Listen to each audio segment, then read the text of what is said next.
Hello and welcome back to the ROI channel, the channel that's obsessed with the art and science of return on investment. And that means scouring the globe for obscure opportunities wherever they may find themselves. Disclaimer, nothing we say here today is advice, but given the results of the election in Argentina over the weekend, there is no one in the world that knows more about that particular fascinating country, and no one who wields more power behind the scenes than the expatriated European who masquerades as a bow-tied Patagonian rabbit. I'm, of course, referring to my good friend, the bow-tied Mara. How are you, sir? We have a lot to talk about. Yeah, doing well and still kind of digesting the good news of the weekend, which nobody expected, especially not with 11% difference. Yeah, let's start off with that. Let's talk about the significance, not just, of the victory of Javier Milei in Argentina, the first libertarian president in the world, I guess, officially running under that platform, as far as I'm aware, but Mhm. also the margin by which he won. Take us through what's been happening on the ground in Buenos Aires, where you are, over the last few weeks, and what the current pulse is like on the street. So yeah, the last few weeks have been really intense, and I've been trying to cover that on Twitter as well, through showing what a campaign looks like when you have the complete state apparatus backing you. In the case of Massa, and it was really, really obscene. And it was so present everywhere. You would go to any ministry or public transportation or whatever, and everywhere was Massa and the fair campaign of you're going to have to start selling your organs because everything will go wrong, or people will shoot up schools because arms are going to be free for all, etc. It was really crazy. I've never seen a campaign like that run through the state system, in that way. It was really bizarre. Even in previous elections, it wasn't that clear. Everything was just used for Massa's campaign with public funds. So that made me think, and I wrote about this as well before the results were known. And after the debate, they had a debate the Sunday before the election, so a week before. And Lula of Brazil was chipping in and helping out with Massa's campaign because he really wanted Massa to win. Just if you're not aware, for the listeners that don't really know a lot about Latin American politics, there's basically this left-wing current in Latin America that they join forces. It's called the Foro de Sao Paulo, or the Grupo Puebla. It's basically two cities where they sort of established new rules. Grupo Puebla is like the newest version of the Foro de Sao Paulo. And basically what that group does is sort of determine the policies for all the member countries. So, for example, Venezuela, of course, is a part of that, Brazil, basically all the left-wing governments in Latin America. So there was a big pressure from especially Brazil, because it's the biggest trading partner for Argentina, to make sure that Massa would be the winning candidate. Because a swing to the right from Argentina, which is a more significant country than, let's say, Paraguay or Uruguay, which in the grand scheme of things don't really shift the needle that much. But a swing to the right in Argentina could be a real danger for that whole group. So basically, Lula wanted to secure a Massa win. So what he did was he sent about 10 consultants, or 15 here. He gave a lot of funds as well. And during the debate and before, Massa was severely coached by these consultants. And basically, these were the same kind of think tanks that were also working on Lula's campaign during the Bolsonaro-Lula runoff. And we could see similar tactics during the debate, where I got really frustrated because basically Massa was being so aggressive in hammering on Milei's proposals without ever giving a proposal himself for how he was going to fix the economy.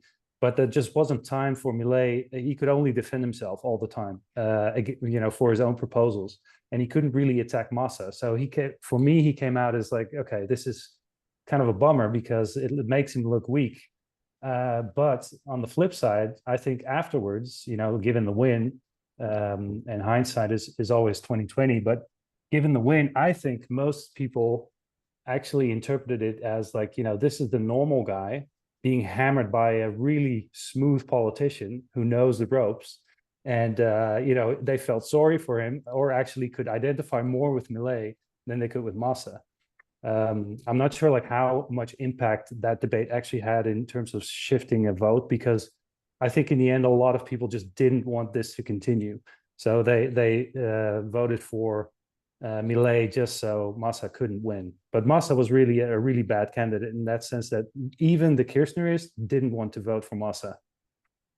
Yeah, it is. He is a curious choice when you think about he was, well, still is technically, even though he's trying to wash his hands of being the Minister of Economy, um, presiding over just a terrible term, and yet he was the candidate put forth by the Kirchnerists, the Peronists, the lefties, whatever you want to call them.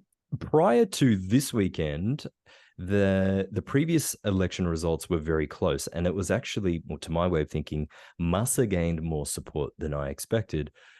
Speaking of debates and how much they do or do not influence people, talk me through where Massa and Milei, where the difference was, and how that managed to, that gap seemed to really grow over time, eventually into Milei's winning margin, which was an absolute routing. Well, yeah, I think it really, Milei's win is really attributable to the fact that they were able to win the votes of Bullrich and Schiaretti. So basically, the other two parties that were also running for presidency and didn't win enough votes to make it to the runoff. Schiaretti didn't say in so many words, but he hinted a lot. Like he's from Cordoba, and Cordoba, I think, voted 90% against this government. Cordoba-based. They hate like everything that has to do with Peronism and. I've never been there, but I love it already. Yeah. Oh yeah, it's really like if you saw the map, that's like the black hole against this current government. It was really fun to see. So basically, he didn't say like, okay, vote for Milei or whatever, but he just hinted at like, I think that's the best option. And Bullrich just flat out came and said like, Well, we need she to. had a terrible performance in the prior debates, and I think it was pretty clear for her that she wasn't going to win, and so they formed an unofficial alliance with Milei. Well, I mean, she did try, and then in the primaries, she just didn't make it. So, all those voters were sort of on the table for either Massa to win or Milei. And she just came out and backed Milei, and of course Macri also, the ex-president from 2015, 2019. He came out and backed Milei. And the funny thing is, like, Macri is going to play a very important role in Milei's government, but from the sidelines. He is basically, well, I mean, a lot of people don't want to say it or maybe think it isn't happening, but I think he has more of a say than most people realize. I hope he doesn't have too much of a say, so that Milei can still do what he wants to do in his government. But some names that have been thrown around already for the Minister of Economy, like that's the same guy under Macri, Caputo. He's the guy who started taking up in a lot of loans without solving the underlying issues. So I just hope they don't repeat that same pattern, because it's really a financialization where there's a lot of money coming in and moving out and whatever, and it's all sort of more banker games than that they actually solve anything. That's what happened during Macri. Yeah. So yeah, let's talk about that before we segue into what that to which I think you're alluding, the two house system in Argentina.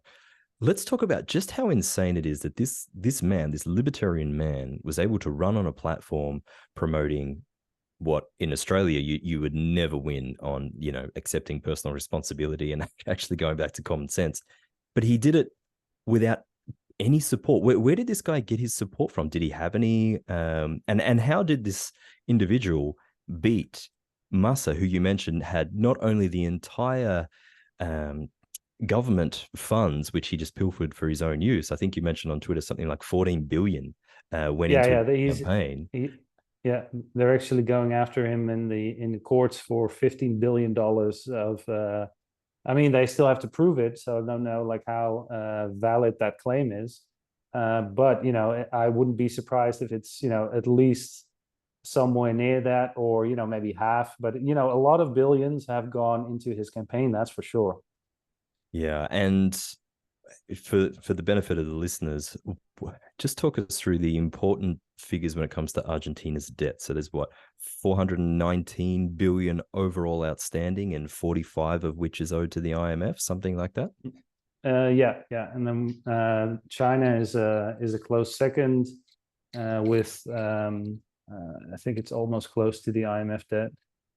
It's also very unclear because that is only stated in news publications, etc. It's like not really, you can't really research about that. So that is something for Milei to discover what's actually going on there. And that'll be a nasty Christmas present for him to unwrap. Let's talk about on the other side then. Let's talk about Milei's financial support or lack thereof. Did he have any support, or was it just social media and the good old fashioned? Well, yeah, that's the thing. It's really a grassroots movement because in the last Cristina government, so that was before 2015, her government really pushed to lower the voting age. So instead of 18, they lowered it to 16. And there was a lot of opposition there because basically the premises was, or the idea behind it was, okay, we're going to lower the voting age because we basically own the whole education system. And, and it was, of course, they didn't say that, but it was all like, okay, democracy, it's important from 16 already, blah, blah, blah. But they basically anticipated, okay, we're going to be able to capture all those votes for our cause, basically. And then in the next elections, it sort of happened. In 2019, where Alberto Fernandez was elected. But then already it became clear that a lot of younger people, they started listening to Milei. He was on talk shows. He was always talking about monetary policy and how money creation creates inflation, especially in countries like Argentina, and deficit and all those nice things that we learn about on finance Twitter. And he made a really big impact, and he started giving classes also, sometimes in just on squares and whatever. He went to the parks and just started explaining these kind of things. So really a grassroots movement. He also published a lot of books around these themes, and about economics in general. And after a while, these people, they started to become really active on Twitter. And I think the average age of these accounts, and some have like almost 1 million followers. I think they're probably around 25 now.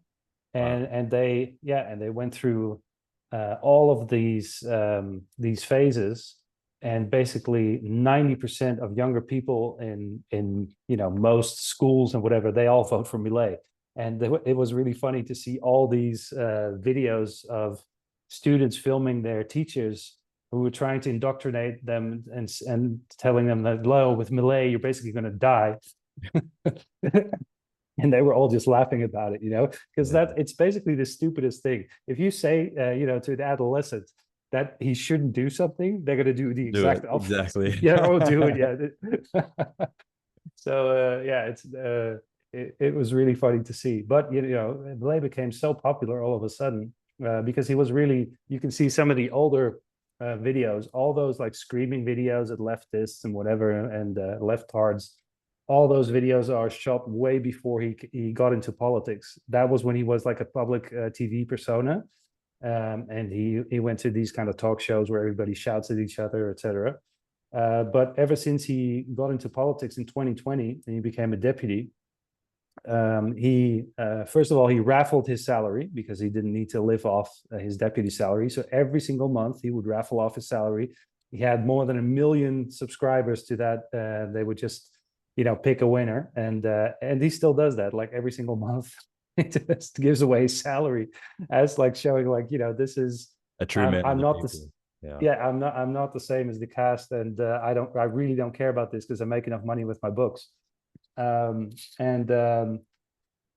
yeah, from that moment on, like he became more and more of a presence. And then a year later, he just decided to run for president. And he said, like, if I'm not going to do it, who's going to take these people out because they need to go? And yeah, within 2 years, he just won the presidency with, literally zero funding because there was no Milei ads anywhere. It was all social media. Um, and it's also funny with the polls, etc. A lot of polls were pretty off because I think a lot of people don't want to acknowledge or don't want to admit that they vote for him, but it's yeah, I think it's really interesting because he really was the only guy apart from the pro, which is sort of the semi-opposition to Peronism, but at the same time they're always in the same boat voting for the same stuff and they're agreeing with each other. And he just came up right around the exact right moment to capture the attention and say, like, look, these guys are all the same, and I'm going to do something completely different. And it really resonated with people after the pandemic. Everybody was sick and tired of the same stuff, and after inflation started picking up so much, it was, I think that whole time bomb really helped him. Yeah, it's strange in a way how we as humans, we just have to wait for things to get literally to rock bottom before we're pressured to make a change. And I agree with him when he says that the only way things are going to change is with someone who is a complete outsider. As you mentioned, the supposed right wing party and left wing party, they're really more or less the same. And we're going to illustrate Yeah. that in a moment with the Senate and the House numbers, so people get a better understanding.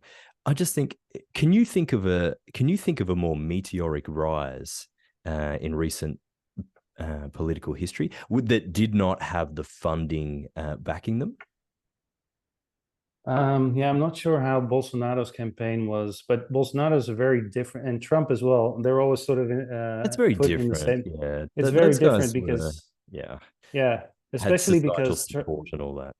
exactly, yeah, they had like some sort of apparatus behind them, and well, of course, Bolsonaro had been a politician for a lot longer, and Trump had been a deficit A businessman personality. basically, yeah, and a Yeah. personality, yeah. So it is very different. But it's funny to see how media treats him because he's kind of like the thing with Peronism where you cannot say what he is exactly. You cannot put him in a box, because he's not like a classic libertarian.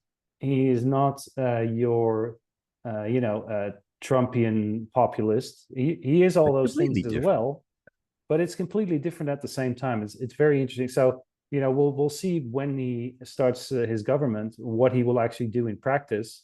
But already from the start, if you look closely, it's very different from anything that has come before him. Because I also wouldn't, in some cases, I wouldn't even call him a libertarian. But like on most In which aspects monetary would you say? Yeah, so exactly outside of fiscal and monetary. outside, yeah, exactly. No, in some social issues, I think he's like more of a conservative, or more of a. Do you think they're his real views or more the views of the Macri Bullrich type crowd, and he has to appease them somehow in order to gain the support from those guys? No, I think, like for example, his stance on abortion is really his own conviction. I mean, because he already had that before he even stepped into the boat with Macri and Bullrich.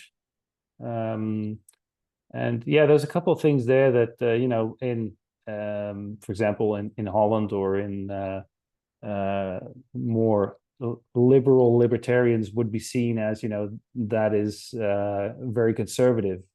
But it's even within or amongst libertarians, it's really a debated issue, like those kind of issues. Um, and of course, also with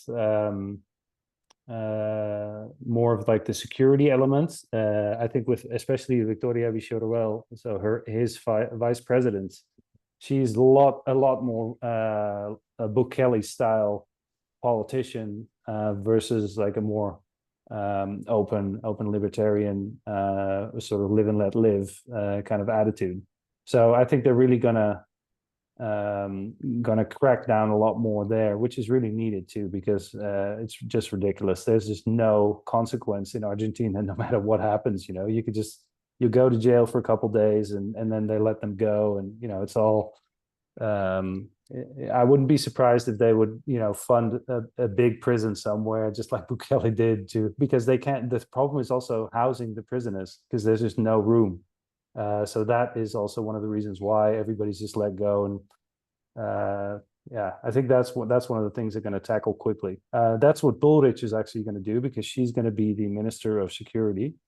Okay. So that's Yeah. confirmed, her post in the new Yeah, cabinet. today they confirmed it. It was a rumor, but today they confirmed that she's going to be the one. So it's basically returning the favor for getting her votes. Very interesting. So let's, well, I live in a former convict colony, and we're currently importing about 600,000 a year to prop up the property bubble. So maybe they can ship the Archie Crims out here. Goodness me. In terms of the situation in the house, let's take a look visually.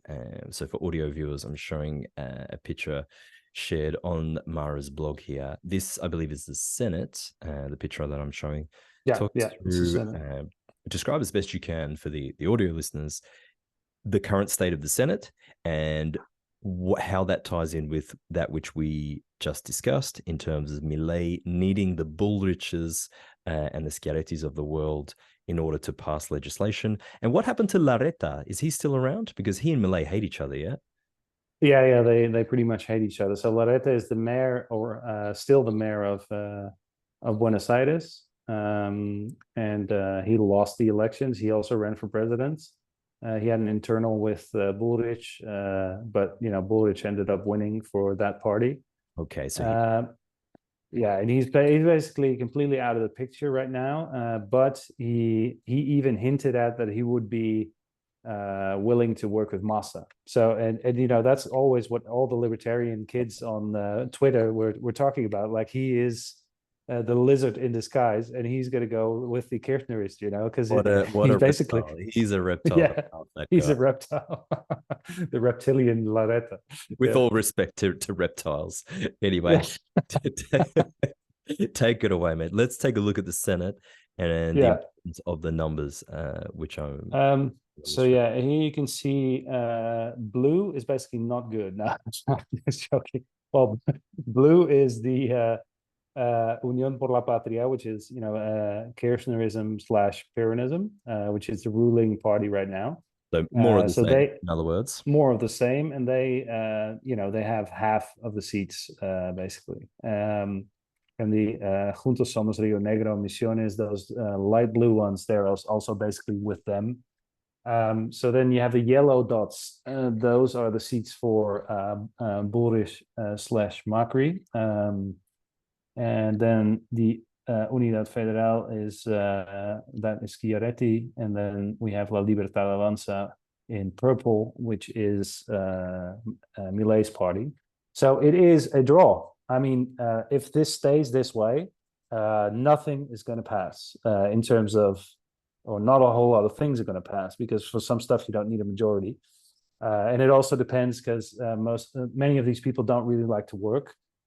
So there's a lot of absence as well during votes that are not that important. But I'm pretty sure that when push comes to shove, and it's about anything related to YPF, for example, or privatizing that kind of stuff, privatizing YPF, they actually need votes in both the deputies and the Senate. They made it really hard to privatize the state share in YPF. So that's not going to be easy. And tax reforms, etc., also need to pass through the Senate. So if he wants to do anything tax related, that has to pass here. Now, things that he can do very quickly is dismounting all these ministries. Right now, I think we have 18 ministries. Also, very relevant ones in a country where 2 in every 3 kids doesn't get a plate of food on the table, but we have a diversity and women's ministry, of course, very important. Naturally. That spends about $200 million a year. That is all going to go afuera, and that is no problem. So that he can do on his own. How much of the government can he shrink by You mentioned something like 18 ministries overall. How much can he actually Yeah. do purely by, or in the US, they say executive order, by presidential decree, I guess, in Argentina? How much can Yeah, he trim there? those he can do directly. You can form the ministries at the start of your mandate, and you don't need approval from the Senate or whatever. You can just do that by decree. And the positive here is that the state employs many of its employees through what is called the monotributista contracts, which is basically a freelance contractor contract. So all these people can just be let go, or the vast majority, without having to pay any severances, etc. There All those is bureaucrats are going to love having to actually uh, prove their worth in the private market. exactly, yeah, they're going to have to they're going to have to Imagine, sell the. imagine the party that parades itself as the party of fairness now having to work in a on a fair platform with all the rest of us. Goodness gracious. Oh yeah, it will be pure hell for them. Oh. Uh, and then there's, like, of course, the what is called planta permanente, which is people that are full-time employees and actually employed by the state. Okay. I'm assuming they will be a little bit harder to move, so he might have to allocate them in other ministries that he keeps. I think he's going to keep 8 or 10. So it's I think, yeah, it's going to be Almost a probably halving of the more. government. Yes, almost a halving of the ministries. And let's see, another funny detail here, and this is something, this can only happen in Argentina. So you have the contractors, you have the full-time employees, and then you have the people that work under the table for the government. So the government basically. I can't. I So can't. yes, yes, yes. This is really, like, it's too absurd for words. But I've met so many people that work for the government, didn't have a contract, didn't they weren't freelancers, and they were just paid in black. So, in other words, let me the taxpayer dollars are paying these people under the table who are then not paying tax. Yes. Okay. Yeah. Yeah, and that's just because they have these yeah, they have these little budgets that they can freely use within subsecretaries, etc. And that's just cash in some cases, and they and they pay contractors that are not officially on the books with that. So I'm 99% sure my ex Spanish teacher was one of those guys. But anyway, that's another. that's very likely. Well, and those people also are all going to, of course, go. But there you have the sort of YPF problem, which I'm not sure if you followed, but every time Christina goes to the southern part of Argentina, where she is registered as a voter, for example, she goes about 3 times a week, every single back and forth And she takes the flight. bus like all the commoners, right? Like she takes No. the. Oh yeah, so she takes the YPF jet every single time, and it's 3 times a week. And I think a round trip is at least $40,000. Now the big question is, does YPF invoice that to the state, or do they take that as an expense, or is it not even on the books? So I haven't figured that out yet, but I would really like to dig through their administration and see Yeah, I think if those flights are actually on there anyway. yeah, the black box would be extremely interesting. Yeah. Okay. So, presidential decree, he can add or shrink to the government. So that's good. He Mm-hmm. seems like he's going to take the chainsaw there as he said he would.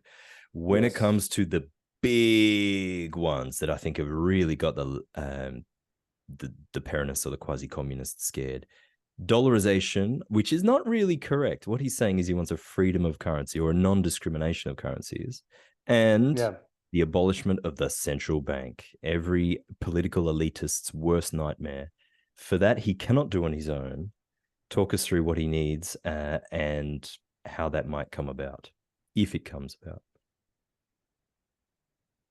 Yeah. So there he needs a lot of additional support. He needs to, for taxes, he needs the majority of the Senate. So there, what I think what is going to happen is they're going to have to talk to some friends from the opposition, and they're basically going to have to steal some seats Exactly. So in you order. said before that it's basically a gridlock, but we're assuming that he manages to win over all these quote unquote swing voters in the orange/yellow. Yeah. So this is the Senate we're Yeah, talking.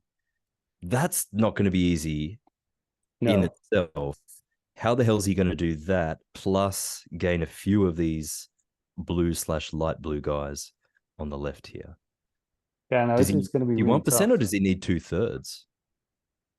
Well, the thing is that it depends on the proposals too. You don't need an absolute majority, or it depends on the amount of votes. I really need to read up a little bit more in depth, because for example, privatization of YPF is very strict in terms of how many votes they need to have at least for the backing, etc. And if they don't get that, then it just falls, and they can't do it. And for other things, it's a little bit different. So that is too legalese for me. So I still need to read up a little bit more on what his options are there. Yeah. Um, Perhaps we can do another space at another time. It'd be fascinating to figure out how he's going to plan this. yeah. Well, I think a lot of external backing is coming in now. I mean, you have seen the shares fly to the moon. YPF, I Unbelievable. think it just went totally nuts. And I think now sort of the market understands what sort of a guy this is. And I think it might still go down a bit once reality starts kicking in. I agree. Yeah. Yeah, right now everybody's euphoric just because he won the elections, but that doesn't mean that it's still going to be an absolute shit show next year. So, As and then as you we're have illustrating with these charts here. yeah, and then you have these charts which indicate that okay, yeah, here in the deputy block he has more options. I think, of Mm. course, the red ones he's never going to win over because they're just more in the commie sphere. Which is funny though. Like he actually got some votes from those people as well in the runoff because they hated Massa so much. So yeah, I love commies. They this what eventually turn on each other. yeah. So yeah, here it's a little bit better. I just think as long as Milei is going to be able to do most of the important stuff in terms of cutting the spend and being able to get the fiscal deficit in order, and it's not going to be that painful for most people, but yeah, I'm afraid that's just not in the cards because it is going to be painful for a lot of people. First of all, that the situation right now in terms of inflation, Massa basically left a ticking time Oh bomb, my God. and What a yeah, landmine. and even if Millet solved the whole thing tomorrow, we're going to have lagging prices because everything is contained right now by pricing controls, and it's just a complete mess. All that is going to explode, and we're probably going to see 400, 500% inflation first Easy. before it gets better. And that's just, he can't do anything about that. That's going to happen, C or C. So that will happen first. And according to Giacomini, he's a really well-known economist. He's a friend of Milei, and they actually got into a fight because he's like a really anarcho-libertarian. And he was just like, "You're getting into politics. I don't want to talk to you anymore because politics is evil and the state. You should not do anything with it." But now he's sort of more commenting on Millet's options and what he could do. Like he's chipping in as a friend, and at the same time he's saying, "But look at this guy, man. He's going to work with Macri and all these people that we hate." And What other so, choices do you but have though? I mean, but he doesn't have any other choices. yeah. So, but he's saying that until 2025, July, more or less, or mid 2025. That is sort of like the max that this inflation is going to extend to, and then it's going to drop probably below 2 digits, possibly if he does everything right. And is And that I think because he's looking at the old Menem playbook from the 80s, or what? Why? uh, Because you got it, I'm just looking at the debt wall for the IMF maturities. So let's say he yes, does that. Well, then he's got this small problem of in 2026 they've got to start paying back the principal. I yeah, think they should just just tell the IMF to get fucked. I mean, they've done more harm to the country than possibly even the Pyrenees. Anyway, take it away. Yeah. Well, I mean, and the IMF is of course not the only one. I have to find this chart again. There was this one chart that showed all the maturities, and in that chart, it's going to be a very interesting year next year as well. We have one, important maturities in January, which are going to be a problem because there's just no more reserves. To whom do they? So are they denominated in pesos, dollars, or to whom do they No, owe? dollars. Yeah, It's no, all the US maturities or that I'm is talking about are all foreign debt, so it's all in dollars. to China, to the US? Do we know whom own most I of think it's bond holders, so private the bond Mara? holders, and In other words, yes, the Mara.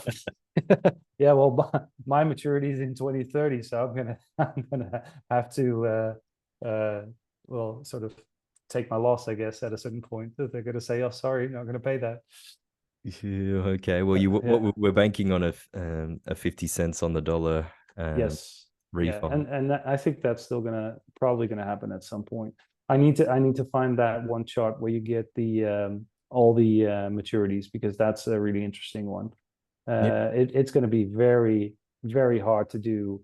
Mhm. Even If you have it that. handy, I can give you screen share permission. But that's so how talk. Okay, let's talk the debt. There's Mhm. there's different types of debt everywhere you turn in Argentina. You've got the what is it? The LELIX. You've Yeah, got the Liliques. the dollarized debt. You got the IMF debt. What can like let's talk. Let's just tackle this one by one. I guess the big one is what, or the most urgent is the LELIX. What would you say is the most urgent for these people? Yeah, the most urgent is the Liliques because I found it. It's November 18. Oh, this is perfect. Yeah, let me just um I'm gonna try and get that up. Let me just I'll send this to you Okay, here let's do it. through the chat. Here you go. Let's see if I can work this out. Here we go. Yeah. Okay, so pull that up. Let's have a look. Let's have a look. Uh, okay, means you want. Yeah, so that is Oh my God. the dollar debt for private bondholders. Okay, so Yeah. people that have bought the sovereign bonds denominated in Hmm. USD, Yeah, exactly. and So we're so talking that's billions on yeah. the y-axis here. Yes, billions on the y-axis. Okay, Yes. so so 2024 looks to me to be, I don't know, a little bit over well, maybe 1.5 billion worth of Yeah, principal due. But there ain't no dollars in the central bank. So what's going to happen with this? exactly. Yeah, so that's I think it's probably 4.3 billion with capital and interest. Yeah, Sure. I think I that was just reading the principal face value, and then the oh my god, and then 2025 you've got 10 bill. So roughly what we think Massa may have spent on his own campaign. yeah. Okay. So how I comfortable are mean you as a debt the holder right now? Because you own some of this stuff, albeit at yeah, different yeah. different maturities. Yeah, mine is in 2030, which is a little bit lower. The bar is a little bit lower there. But I'm going to sell way before that, just so you know.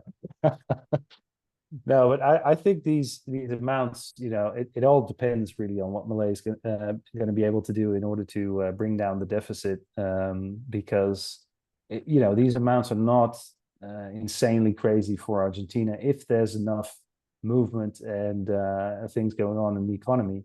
I Okay, think so is they he? could, So are you saying? Sorry to interrupt, but are you saying okay? yeah. One of his goals is 2024. They're going to get back into, or he's going to have no deficit for the year.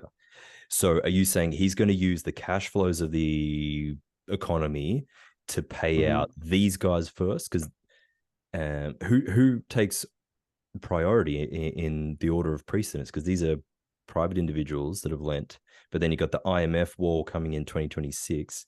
Is he going to Yeah. prioritize these payments in 24 and 25? Is that what you're saying?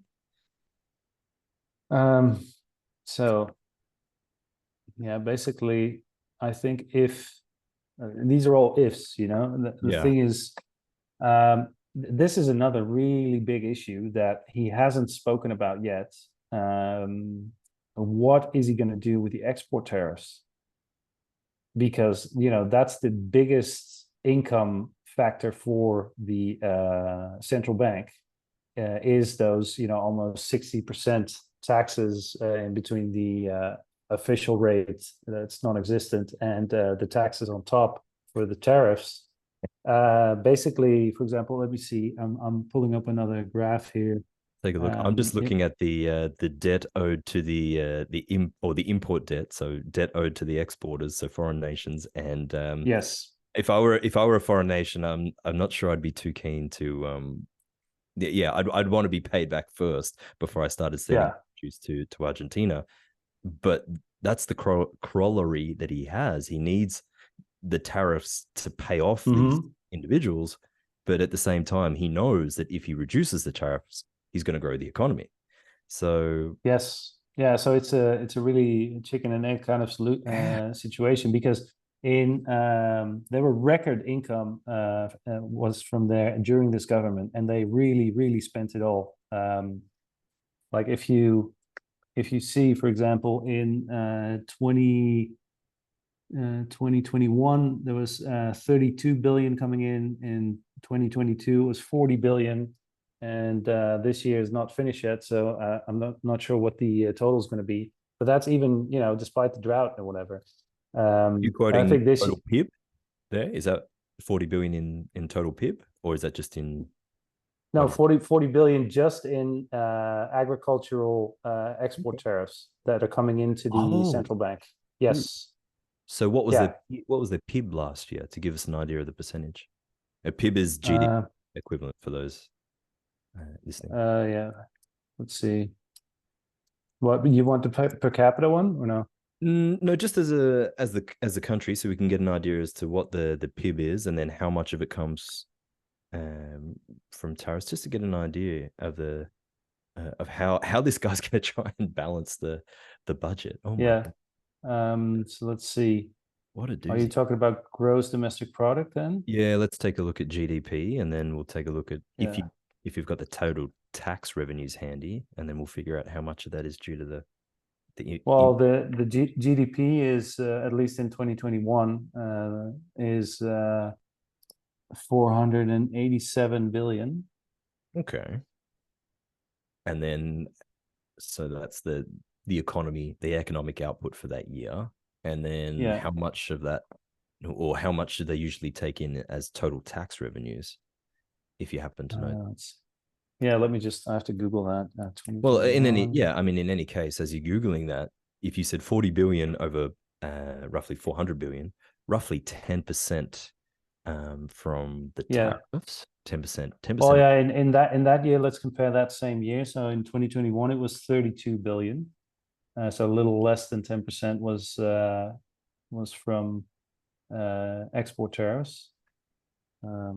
Así recaudados. So he, from the, I suppose, balancing the government book perspective, geez, it's tough. If he reduces that, which he needs to do to get this country back where it needs to be, he's also going to have a hard time. He's going to have less funds with which to work, I suppose, is the bottom line. Yeah. Mm. Um,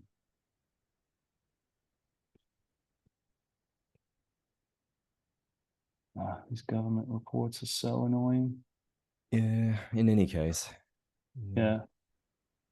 Yeah, I'm gonna have to owe you that one. But that's a good calculation. It's actually a good one for an article to do a deep dive on, you know, potential source of funds, because Exactly. yeah, the way it's going to look, I think, because also, you know, there is a recession as well coming, and I don't think It's actually oh god. the years right after the pandemic were, you know, actually not that bad, you know, in terms of economic output and whatever. It's just like inflation obliterated everything in terms of USD value. But, you know, that's why you can see when you come here, you see everything is just stocked with people, and people everywhere, you know, going out for dinner, etc. So it does not seem like a recession, And and there is a lot of economic activity. And especially people from the Massa camp are very scared that all that is going to go away with Milei, and we're going to have a lot of unemployment, etc. First, and go through a severe crisis. Well, I guess that's part of the medicine, really, isn't it? I mean, a lot of that Yeah. um, cafe culture economy that you're talking about is people really trying to get rid of their pesos as quickly as they can. And I mean, it's you and I enjoy it as, I guess, from a third person perspective, we can enjoy that culture. But in terms of how strong a bedrock is that for an entire economy, it's okay if it's always the tourists, but the peso over what the last 20 years has gone, no, excuse me, over the last 4 years has gone from 40 pesos to the dollar to around about 1,000 per dollar. And I believe is that the blue rate or the official rate?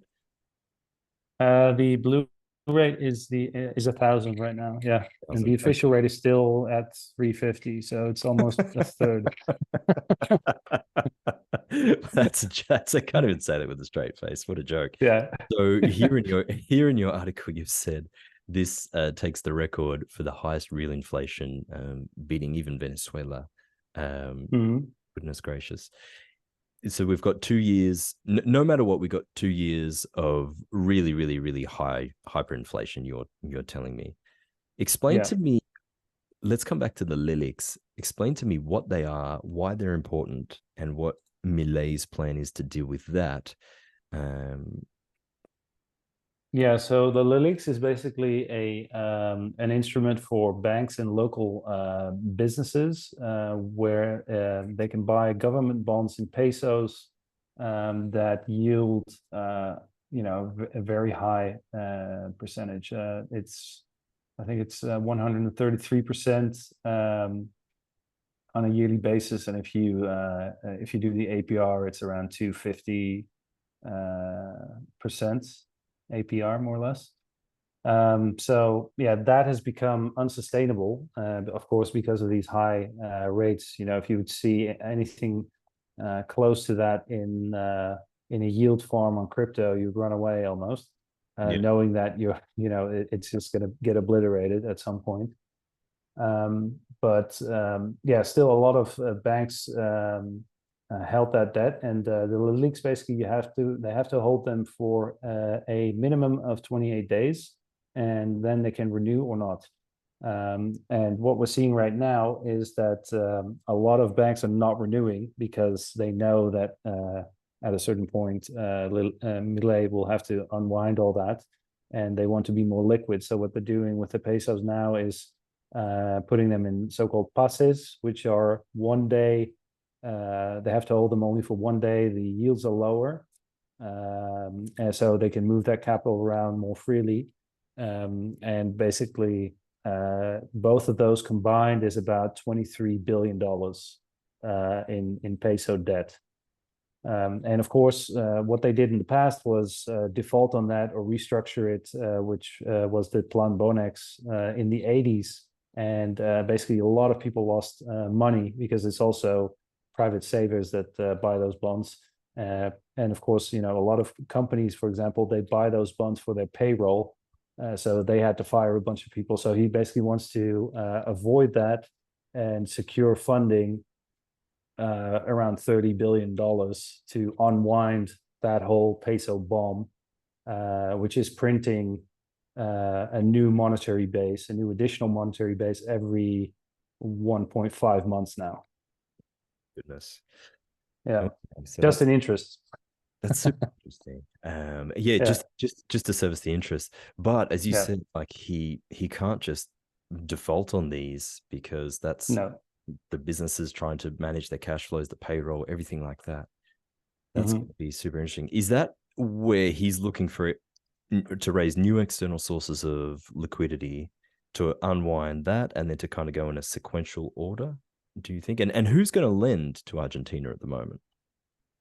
Well, that's another big question. So, one of the kind of fear campaign components against Milei was, he's not going to do business with China or Brazil.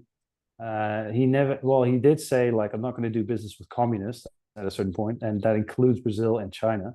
But that was like very early on in his campaign, and I think after that he sort of dumbed it down a little bit, and it became more along the lines of we need to review all the existing agreements, which we don't know the real fine print of because that's just not public information. So a lot of these Chinese swaps, which run into the billions in order to fund the current obligations of the Argentine government, they just dropped those on Massa, and he was able to pay the IMF interest with those swaps, for example.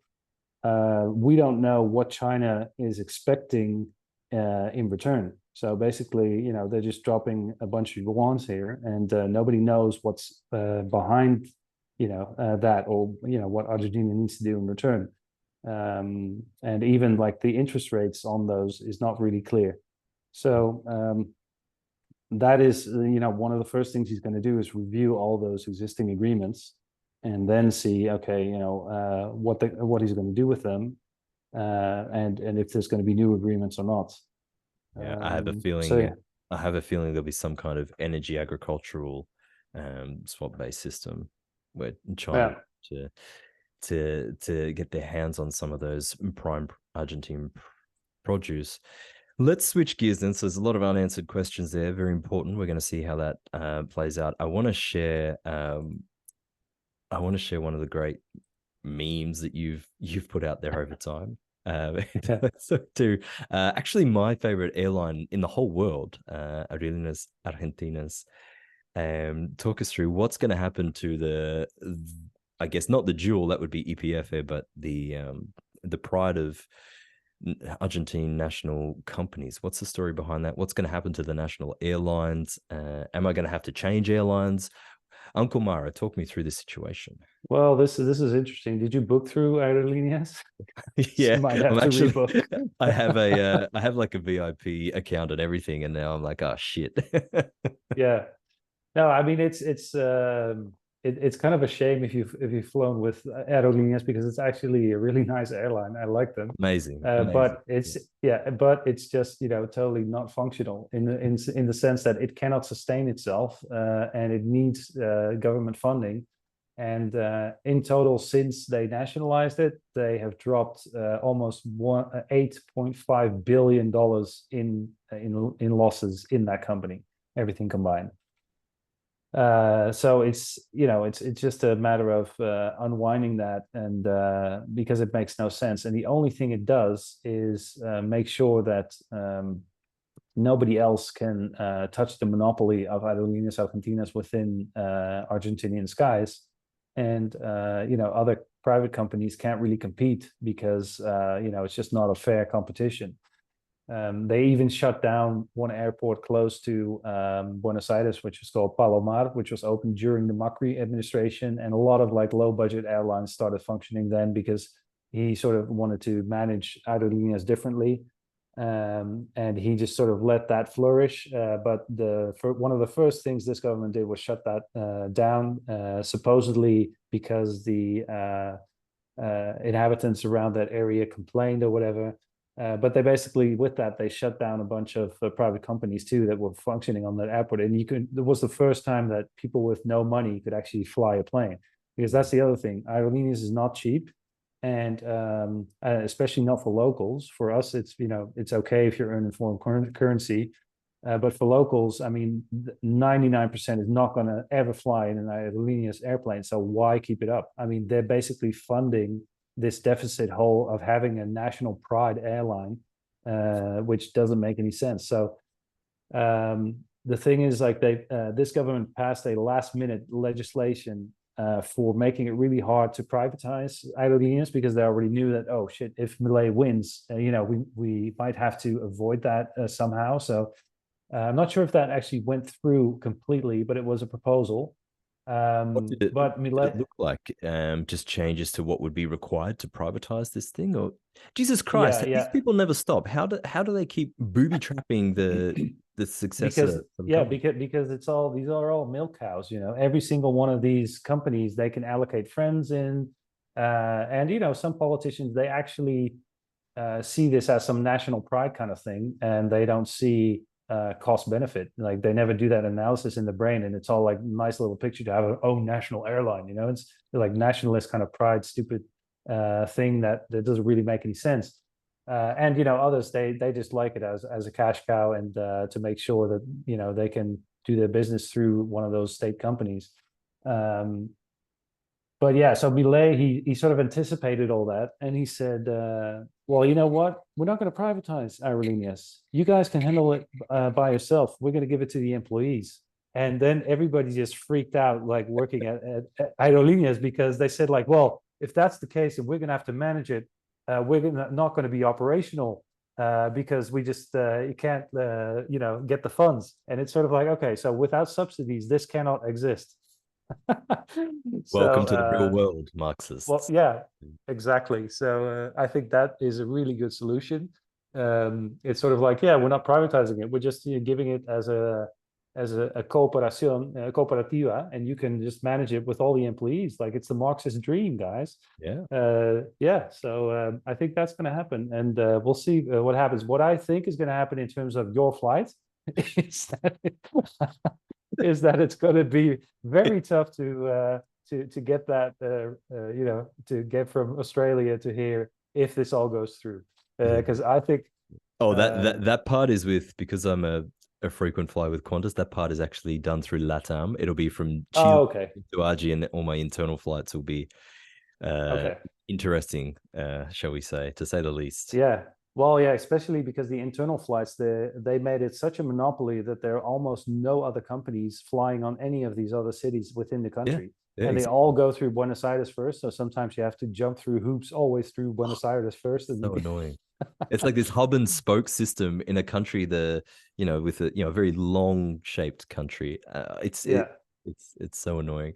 yeah. What else was I going to Well, say? It's so funny, but like, speaking to your point on the nationalist pride of Argentinian airlines, we're really, if you stop and think about it, like I'm a living example of, all they did was subsidize travel for foreigners, even though it's like yeah, the Argentine airline. But anyway, how much yeah, of a no, it's safety concern? Let me touch on this. You've written an article on oh, aviation yeah, safety in Argentina. yeah, That did make me a little worried. How worried do I need to yeah. be that, if we hand things back to the employees, and they, how many corners are they going to cut when it comes to safety? Um, well, I think it's going to go down pretty quickly, because what I think is going to happen if this goes through and he gives it to the employees is that it's going to crash and burn within a couple months, and it's just going to not exist anymore. Because what I think is going to happen is they're going to strike the complete time. There's no flights of Aerolíneas, and it's just going to burn to the ground. And they're just like all going to strike against Milei. Jesus Christ. And yeah, I see that. I really see that happening. I see that these people have such a mindset of like, you know, this is our national pride kind of thing. Especially the pilots, etc. They're all really diehard like parents, a lot of them. So But now I see they that won't be able happening. to just send the bill to the state, presumably. So No, exactly. So but I mean, the state is going to have to deal with that too, because the airports, etc., they need to function. They have a lot of planes there, and yeah, it's going to be pretty chaotic. I really wish you didn't use the crash and burn metaphor on a on an airline, which I'm going to be No, flying. well, in that sense, Brazil has a lot worse of a track record with, well, not so much safety, but human error in aviation. And Okay. Argentina really only had that one crash, and then maybe one other one that wasn't even that fatal. But no, Argentina in that sense is very safe in terms of aviation. Brazil has a lot of command issues where the communication between the co-pilot and the pilots, in some chain of command things go wrong, and it's always really stupid accidents. But you know, it happened actually once when I was in Sao Paulo, on the Congonhas airport. I was traveling on the other airport, Guarulhos, and I think it was a day later or something. It just crashed through the runway on Congonhas, which is in the middle of Sao Paulo, and it just like slid through and crashed into a building. And that was also like bad calculation and whatever. I remember watching a lot of these videos. Another one of Gol. another airliner in Brazil going over the Amazon, and it crashed into a private plane. Also, because there was a miscommunication about the heights, etc. And it's Oh, just really like, what are the odds that two planes over the Amazon, which is like 5-hour flight, crash into each other? It's just almost impossible. But yeah. yeah, you would have thought there'd be plenty of room in the sky. Let's elaborate a little bit more on the social unrest slash union mafias in Argentina before we move on to the potential investment opportunities, particularly around real estate, which is where you seem to shine and really focus. So, yeah, I mean, Milei wins. But then we have this whole issue around what if nobody adheres to the rule of law, if you have strikes, if you have the union mafia coming through, which you talk a lot about on Twitter. Just for Mhm. outsiders, explain the situation around that and how Milei will get the blame if things don't work. But Yeah. eventually, people need to actually follow the new system, right? Well, yeah, that's the thing. And Millet basically needs to sit down with all these mafia syndicates and unions, and he needs to sort of gain their trust and make sure that they don't rebel. If fairness get there first, or if they're not happy with what he's doing, then they can basically shut down the whole country. So far, like it seems that some of these are going to work with him. I haven't heard about one of the most important ones, which is Moshano. The Moshano family is basically, it's a dynasty because it goes from father to son, etc. Like the people managing this gremio, which is it's the biggest union um, in terms of truck drivers and bus drivers, etc. And if you have them against you, basically the whole logistics system stops working. They are also the ones that make sure that trains do not become popular. That's why you don't have a train from the international airport to the city, so you have to take buses, etc. Um, and for example, another thing they do is there's a train to Mar del Plata, and it takes about 6 hours, and the train tickets are really cheap. And what these bus companies do is they buy up all the train tickets when they come available, and they sell their bus tickets a little bit at a higher price. And they just and if you get a ticket for the train, the whole train is empty. It's just, if you can but get if you can get a ticket. if you could get one, and then if you look online, there's nothing available. So it's like they're buying it all up to keep a monopoly on buses, etc. And if they're against the government, and they even did this with Christina, they just paralyze the whole economy, because they say, like, there's no trucks leaving anywhere, and no logistics. What a spread. You can just you can just monopolize the whole market. So Milei's a free market guy. I can't imagine he's Mhm. too sympathetic towards the unions. What kind of deals is he going to have to strike with these people? Because otherwise, they're just going to as you say, shut the whole thing down, and then Milei will get the blame as if it was his fault, which it isn't. But the Yeah. average person's not going to care about that. How's he going to deal with this? Yeah, it's still a mystery. Nobody really knows how, because he also doesn't have the political know-how, and in that sense, it's good he's going to work with the Bullrich slash Macri clan, because at least they've been in power once. They had one presidency, and they sort of know the ropes. They've been around for over a decade now, and they sort of Big know how contacts in these the things work. unions.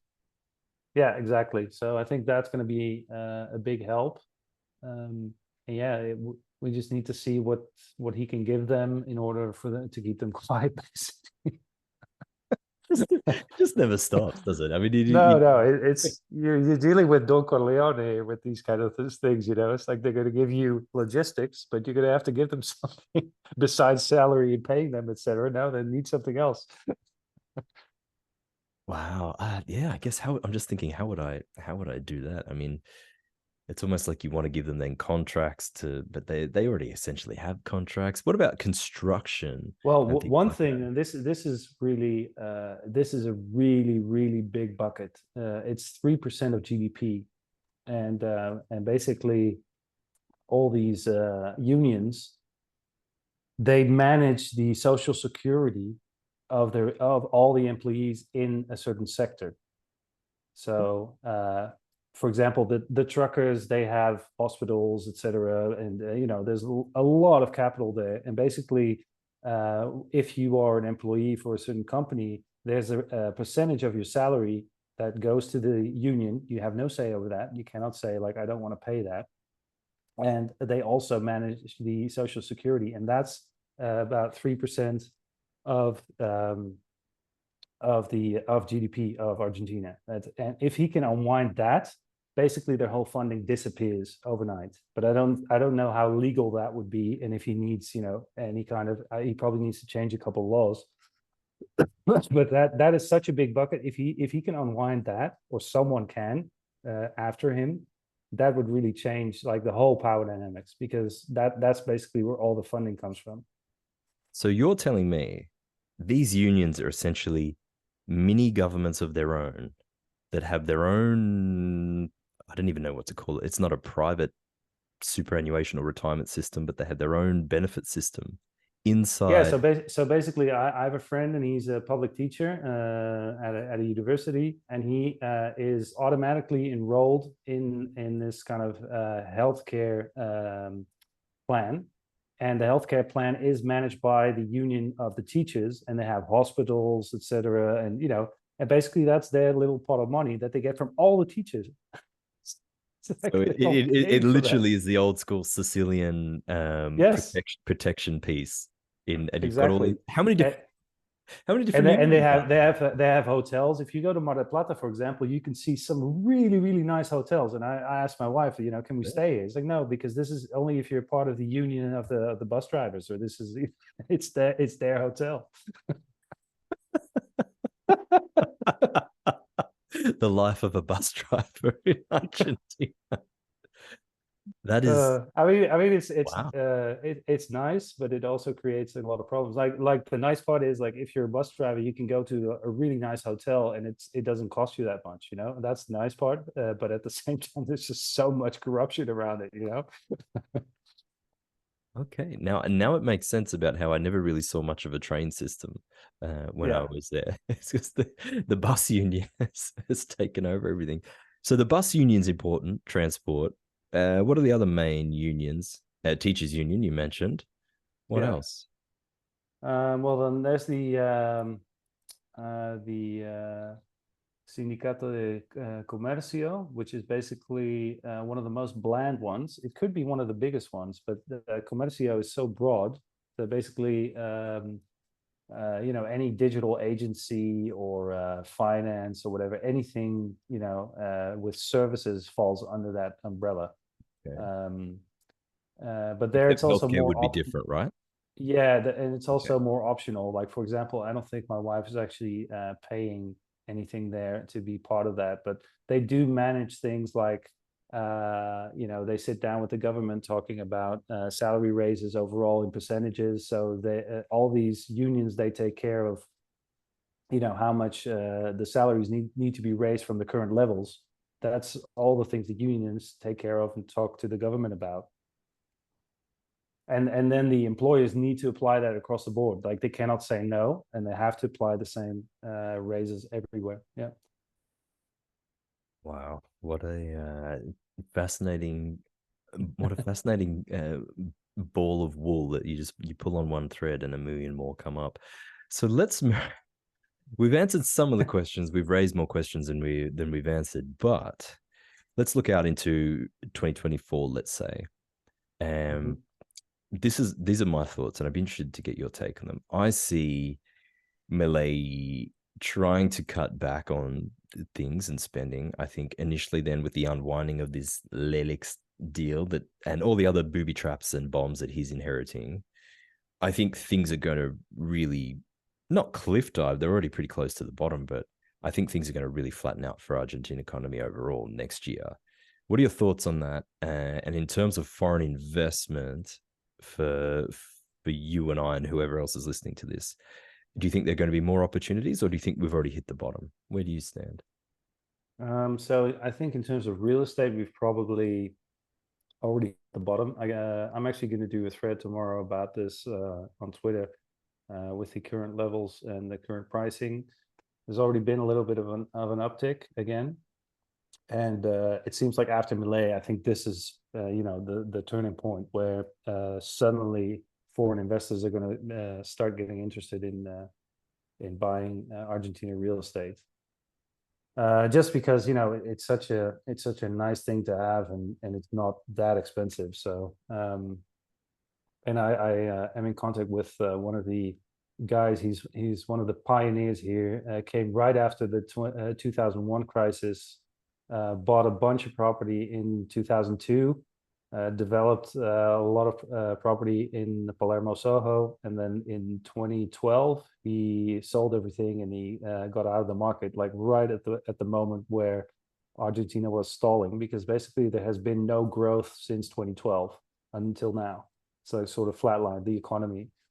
Um, so yeah, I think, and he's coming back now. He's been back for a couple months, and he's bought a few projects, and he's developing a building, and yeah, he's like, trust me, he's multimillionaire, and he said, like, this is going to turn out right. And he also predicted that Milei would win. It's like, no, Milei is going to win. I already know. And and he's just buying up everything he can on strategic locations. And then I think, of course, it's always a trade. So he's probably not going to keep on to it for that long, but maybe, a decade or so, and then sell it again.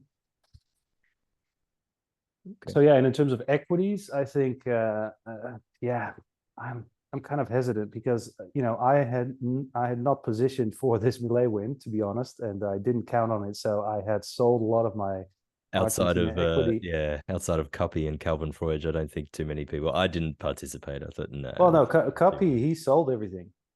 I That mean, was at least that's what. okay. Yeah, no. In his last when the primaries got announced and Massa had a 37% win, he said, like, I sold everything because it's just too much of a risk that Massa is going to become president. So yeah, I sort of had the same. I wasn't too heavily positioned anyway.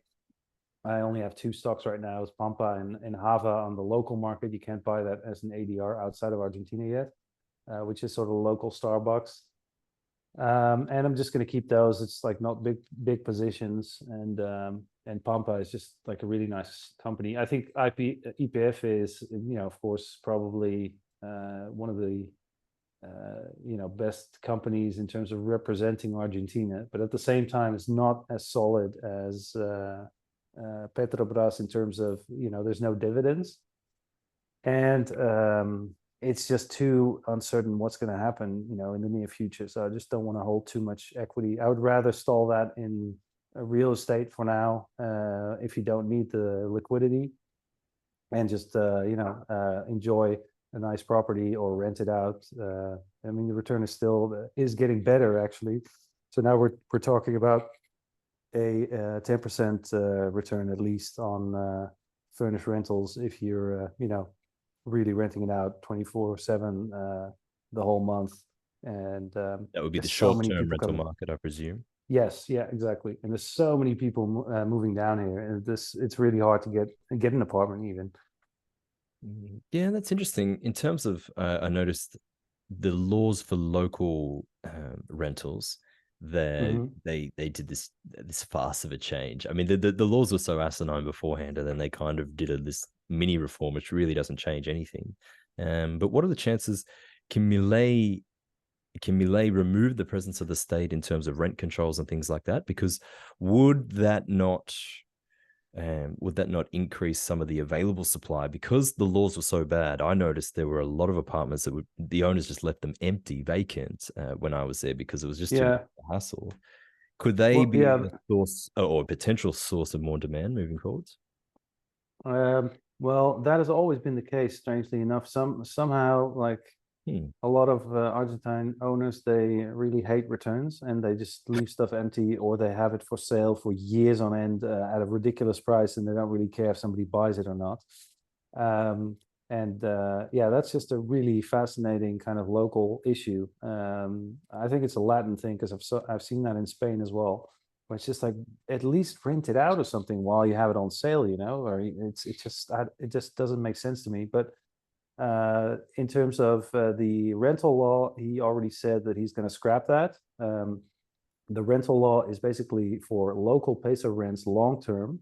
They made all kinds of restrictions that it had to be at least 3 years. Yeah. And the contract had to be denominated in pesos, and the owners could only up the rates every 6 months. Yeah. It used to be a So year, yeah, right? yeah, it used to be a year. They made an Yeah. adjustment, and now it's every 6 months. And Milei said, like, that's going to be afuera. We're going to drop that in the garbage can. And it's Good. basically a contract between two parties, and the state shouldn't be involved at all. Oh, And you can thank God. denominate that in any kind of currency you want.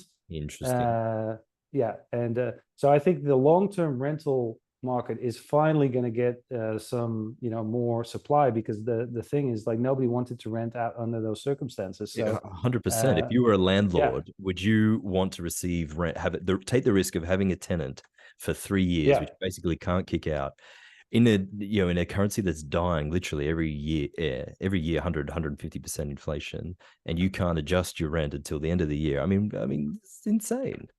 yeah, no, it is it, and that's why it's so hard for locals now to find a good rental apartment, and anything that's on the market, it's gone in hours after being online. It's really, there's almost nothing available. So that's one of the first things to solve. Now, of course, that for locals at least, they're probably all going to be denominated in dollars. I just think owners don't want to deal with that anymore. At least then they're sort of secured. But for foreigners, I don't think that's going to change too much, because they can only rent short-term rentals that are furnished. So I think that market will probably stay the same. The positive thing there for property owners on that market is that they're probably not going to regulate Airbnb either. So, which is something that Massa actually wanted to. He said, like, look, we have to do something about all these short-term rentals because that's where the lack of supply comes from. Yeah, right. Yeah, no shit, Sergio. And what led to Yeah, that in the first place? People pulling their long-term rentals and putting them into short-term rentals to foreigners. exactly. The stupid Yeah. rent controls, you idiot. Anyway, Yeah, I no, kind of because blacked like a out lot there of for a people, bit. they don't want to deal with all the furnished stuff either. If they can just rent it out for 3 years at a dollar rate, that's better for Oh, them, and it removes all the headache. 100%. Now, Yeah. speaking of dollars, if that's so fascinating, I presume taxes are going to have to be paid in pesos, right? But there's a heap of under the mattress billetes in Argentina. Okay, so US dollar bills is the unofficial saving currency of the people because they're sick of being screwed over by the government and hyperinflation in the peso. So is this going to be a draw on some of those dollars in terms of the liquidity? What do you think that's going to do for consumer prices? So every man and his dog apparently on Twitter is talking about going to Argentina for a holiday because it's cheap. Where do you see consumer prices going or tourist prices going over the next year or so with this I phenomenon? think, well, I think in dollars it's going to remain fairly stable up to probably, maybe a 20% increase in dollars or something, which is still, very cheap for international levels. But I think for locals it's going to be very hard because Hmm. there's so many suppressed prices everywhere, and they're all going to move. So Mhm. and I don't think salaries will accompany that at all. Like, for example, my wife, she earns in pesos, and they haven't upped her salary for months, and she's way behind on inflation. I mean, we have double-digit inflation every single month. So not getting a raise in 3 months is already Kills you. lost. Literally. 30% of your purchasing power is gone, at least. Yeah, and when it comes to, I guess, the aspect of them being price controlled with utility bills and all this kind of, what you see in the old, I guess, any socialist regime. So you're going to have a free market pricing, which is going to lift the expenses for consumers back to where they should have always been or thereabouts. And these people are going to have to draw down on their dollar liquidity, presumably, to either exchange them for enough pesos to service or to pay in those dollars straight away if it's going to be like a freedom of currency. Yeah. And Well, I mean, the dollarization slash freedom of currency is or actually like closing down the central bank. It's really funny because today that press release came out um, about the closing of the central bank is not something we're going to negotiate, I saw non-negotiable. that. Yeah. Yeah, and a lot of lawyers, etc., said like, look, it's in the constitution. You cannot close the central bank. So I think they can find stuff around that. I wrote about that as well in the dollarization article, to keep it open but not have it functioning at all. It's just like on paper, but it actually doesn't do anything. But that would still make it like a sleeping, Right. threat for the future if they do want to reopen it again. So yeah, we'll see Yeah. about that. But in his plans, it's not until the second to third year that they're actually going to try to dollarize everything, for at least for the government. Okay, so let's run through some basics then.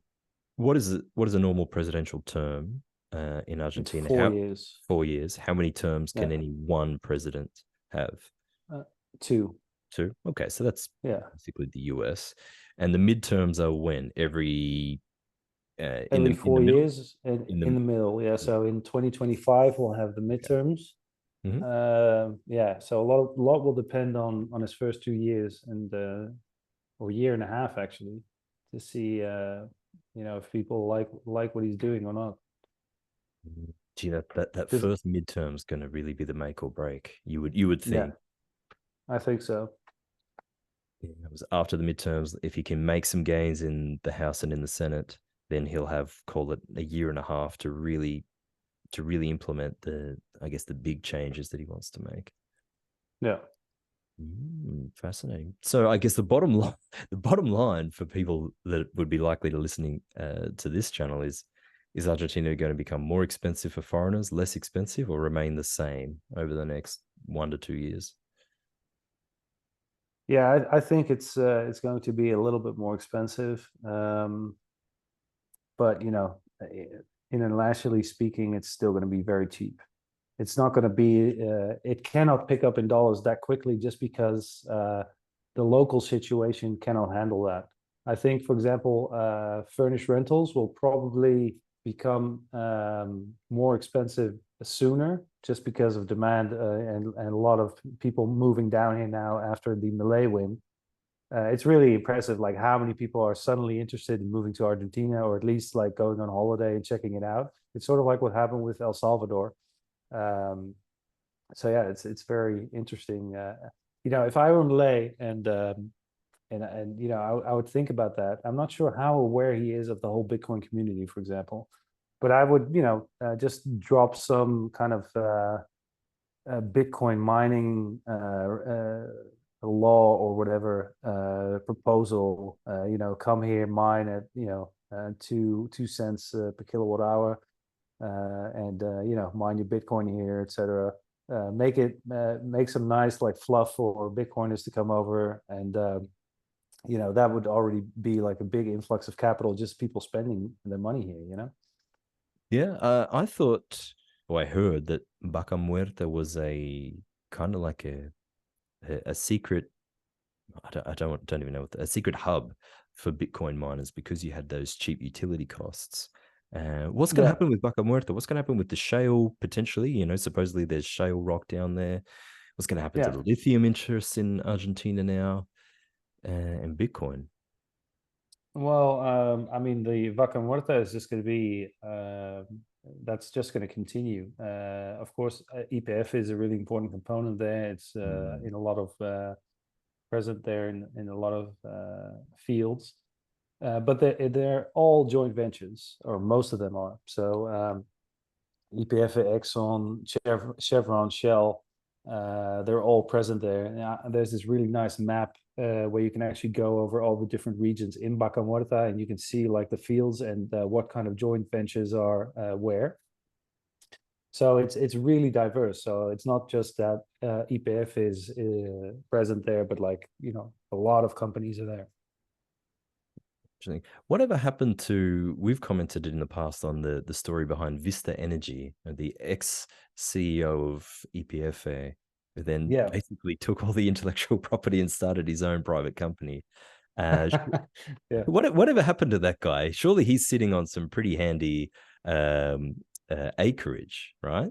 Yeah, no, and I mean their company looks pretty solid too, in terms of reports, etc. I think that might be a good buy, besides Almost Pampa like a and derivative of EPF, because yeah, yeah, it is. they're going to benefit from everything that EPF would. Only this guy potentially has high graded all the best acreage, and he doesn't have to Yeah, worry about like privatization laws. So exactly, because it's already a private company. yeah, but no Yeah. one's talking about Vista Energy No, no. Let except me for see the us. graph actually to see Yeah, interesting. Vista Catch up on. Energy. I think it probably pumped. Uh, Surely it graph. did. Surely it did. Goodness gracious. Is it, as far as I'm aware, it's still the same guy running the company Yeah. to do a energy. Here we go. On the, and that'll be quoted in pieces, so I won't use that one. Let's take a look. Okay, so let me share my screen here. We can comment on the old Mr. Energy. All right. Ooh, looks like a crypto coin almost. So let's It's take from two. Wow. year to date. Jesus. That's well, it's taken, let's say it's diverged from its 200-day moving average. So it's only up 125% year to date. Okay. Yeah, there you go. Um, God damn it. We've been 250% over the last 5 years. Okay.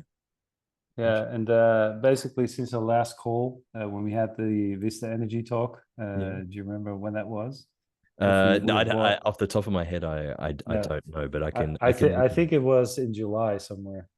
Yeah, that Um, sounds about right. When I got yeah, back, so call it. Well, let's take a 6 month view and look at the verticality on on that is Elon just Musk. that's Milei. That's the Malay effect, if ever I've Yeah. seen. Jesus Christ, so too big. So that's interesting. The previous one, and then wow, Wow, that is some big movements there. goodness gracious me. East, let me see what the market. Oh goodness, East. Let's take a look at the market cap. What's the internet like in Argentina? Surely it's better than in Australia. So up Well, 10% on the day, 9.5%. Sorry, go ahead, answer that. yeah, no, it's the standard is sort of 100 megs in most places, and then you have up to 1 gigabyte or more. Um, I think probably most Airbnbs nowadays have at least 100 or more. I have 300 at home and another line just in case this one drops, but it hasn't happened in years, so I don't really need that second line, but I just don't want to run the risk. So your neighbor hasn't cut through it out of anger again? No, no, he left it alone. But right now there's fiber optics finally. My neighbor got it, and Oh, yeah. yeah, and the little enclosing is in our front door. So I basically only have to call the cable company, and then they can connect me to that. And I think that's like going to be a lot faster even. Okay, interesting. Oh, that's and is Argentina in line for Starlink? What's happening with the Starlink situation? Yeah, so it's been Elon's been pushing that forth to next year, like for the last couple of years. So this year it's gonna launch in 2024, and I think now with Milei it will actually happen because before the government also has like a satellite program, and they have a satellite agency, of course, and the satellite agency did not want Elon to launch. It's They were too busy it's tracking who the farmers were that were selling across the border. yes, exactly. So they didn't want to compete with Elon, of course. I mean, they're not going to compete Does. anyways because who can afford? I think it's $90 per month. Like nobody can afford that here. So it's really going to be something for us kind of guys buying a shit ton of acreage, start a ranch somewhere in the middle of nowhere, and have like Starlink. That it's perfect for rural property. Um, so I think I like it's where you're probably going with it. big. Yeah, it's probably a big chance that that gets approved next year. And I mean, some people are already saying that it works because they have it in Brazil and in Uruguay, I think. And they said, no, no, yeah, across the border, use it here, and it's like it's already working. So, but I think the download speeds are a little bit slower or something. But yeah, it would be great if it gets approved and you can actually buy those. Because the thing now is like, how do I get that little machine inside of the country? That's I didn't even think. Yeah, I didn't even think about that. You got to smuggle in electronics and like yeah, Apple products. Like you're a king if you have an iPhone in Argentina. It's insane. exactly. Oh God, so many things to think about. Let's have a look at Vista Energy. So from a 52-week low of 1169, it's high for the year is at 33. So there's a three bagger in a year, and still Hmm. the thing is only trading at three times its enterprise value to EBITDA. So it's still cheap as heck. Yeah. This is just fascinating. Imagine for buying it less than its enterprise value to EBITDA if you had a bought in around the $11. I'm Well, I quoting like this. the I like ADR, this of course. graph here because it's showing basically that like from the moment where it looked like Massa was going to win, it didn't Hmm. actually gain that much versus EPF. EPF just went up like 40% in a day and then another 20%. Like I think it went like 100% in a week or something. Completely crazy. But this looks actually pretty sane. I don't think that many people know what Vista is. No, I think yeah, I think it's one of the best kept secrets. But I guess having said that, the EPFM move is a lot around the privatization. So Almeloa commercial investments. So that Yeah, sounds that like I a think property. that is going to be a cold shower for a lot of people because that is not going to happen. I think this it's so complicated. I'm actually going to read up on that more because I was reading, like quickly scanning through an article, like how complicated it is if he would want to privatize YPF, and it's really hard.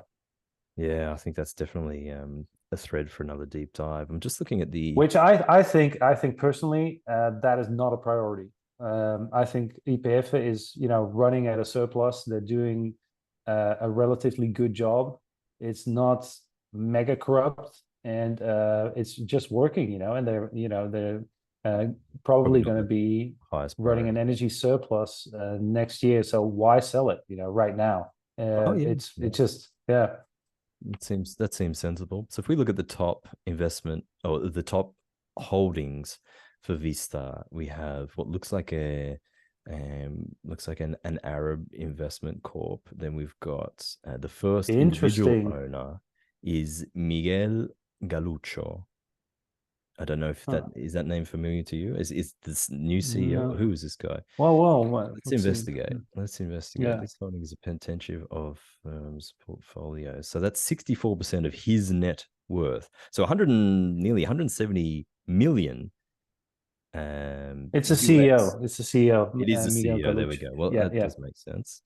And then something that caught my eye here, Oak Tree Capital Management. This is the investment partnership of Howard Marks, very famous value investor, usually buys up distressed debt. So he is a super duper cheap discount to book value type investor. So Hmm. if he's investing, and he's got billions in capital under management, so if he's investing 1.3% of his fund in Vista, um, that's not a small thing. Not a small thing Huh. at all. Interesting. I Interesting. might need to buy some some of that just We now should have because done I'm it the really last time. The last time I brought it up, we should have I bought know, shares, but but now we were now I both too sort of scared. feel yeah, no, I feel that I'm too underexposed to Argentina now. Basically, I have so much Ecopetrol and Petrobras, and then like almost no except for Pampa and Hava. I don't really have any other Argentine stocks.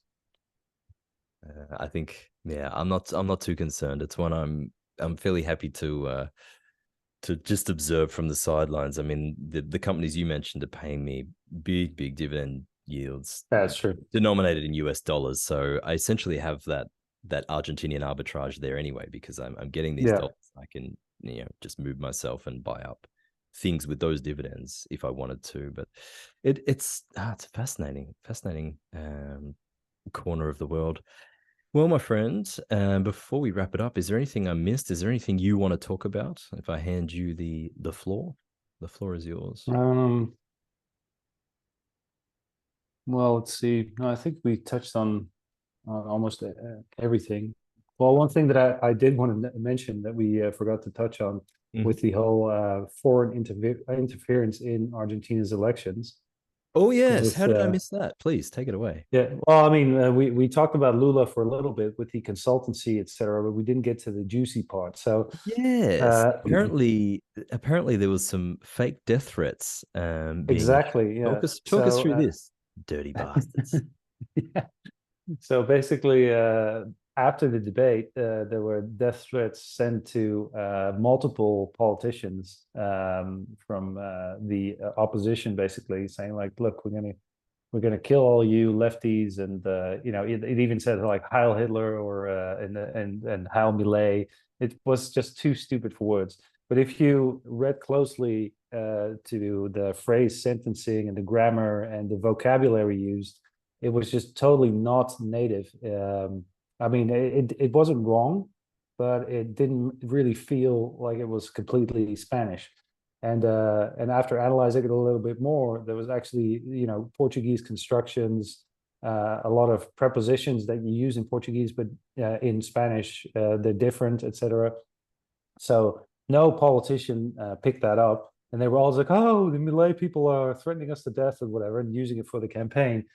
But it was pretty clear that no native RG actually wrote that, and it was basically a group of Brazilians who were too lazy to use Google Translate. So Brazilian. Sorry, Yeah. I love Brazilians, but that's so just so that everyone listening to this is clear, what happened was people in the Massa campaign, the people on the left, the current the incumbents, the people with the power, Yes. were scared of losing power. So what they thought would be a good idea is to write fake death threats to themselves and then blame Milei. Yes, exactly. And then, of course, we had the China Fear campaign as well, which is funny in a way, because I'm pretty sure that a lot of the swap, or at least a part of it, got burned up in Hong Kong in ad campaigns for Massa against Milei, because everything was about organs and weapons, and Milei is going to take away your job, etc. But if you would click on, it was especially on YouTube, and if you would click on like who the advertiser was, it was all Hong Kong-based companies. And it just makes no sense to be a Hong Kong-based company running ads in Argentina. Like we have local ad agencies, it's a lot cheaper here. So it was just directly paid with Chinese money to try to get Massa to win. So Milei had all that against him, and I thought it was really funny that now his chancellor, she was meeting up with the Chinese ambassador. Sort of like, you spent all this money on Massa, now you're gonna have to deal with us. Surprise. Yeah. Oh, that just makes it all the more sweet. Goodness gracious. Yeah. The lengths to which these people will go to maintain power, while at the Well, same plus it time. was so obvious. I mean, in the U.S. elections with the Russian interference or whatever, there was no real clear, proof of that. But this, you would just click on who the advertiser was, and you would see that they're all Hong Kong-based companies. You would see the ad spend for some of these accounts was just like in the millions of dollars, and in the case of the death threats, it was just overly clear to anybody native in Spanish that was not written by native Spanish speakers. So that was definitely from the Lula clan, and yeah, it was just like it's just so much. It's so epic that he fought through all that and still won. It's Yeah. that is true. Not all heroes wear capes. Yeah. That's crazy. All right, mate. Well, what you should do is tell us about all your offerings. So people are taking an interest in Argentina. You've been there for 2 decades now. Tell us about the services which you offer, which anyone trying to make an impact or set up some bases in Argentina absolutely needs your advice on. Tell us about the services which you offer, and then we can wrap it up. So I write a Substack about Argentina, which is free. I also have a consultation service where you can book a one-on-one consultation, and we can talk about residency options, buying real estate in Argentina, moving money around, which I think is going to be a lot easier under Milei. Right now, it's very complicated, and you need all kinds of different structures. So the blog is under bowtiedmara.io, and the one-on-one consultations is bowtiedmara.com. So depending on what you need, you can find me there. I'm also going to launch a residency service for the rentista. So basically, I'm going to offer that online with a lawyer, and it's basically handing it over to the lawyer, working with her and guiding people through the whole process and making sure they're getting their residency. I also wrote a article about getting residency in a more or less not that legal way, but I just don't feel comfortable with offering that. It's too much of a risk, and if Migraciones does see, which is basically the people that check, if people are legally here, etc. If they do see an uptick in, a lot of fake employees at a certain company, it's just going to set off all the alarm bells, and residencies might just drop, etc. One thing that's really funny is that I saw, I'm not going to say who it is, but I saw somebody basically steal that whole idea from that article that I wrote, contact an Argentine lawyer, and they're offering that now for $4.5K dollars. It's super risky. like I wouldn't be comfortable offering that, knowing that, if something goes wrong, your residency, it's just not worth because the rentista, it's you just have to show passive income. It's not as if it's hard to go the legal route anyway. No, it's not hard. So why risk it? Well, it's Argentinian. It's Argentinian to work around the lines.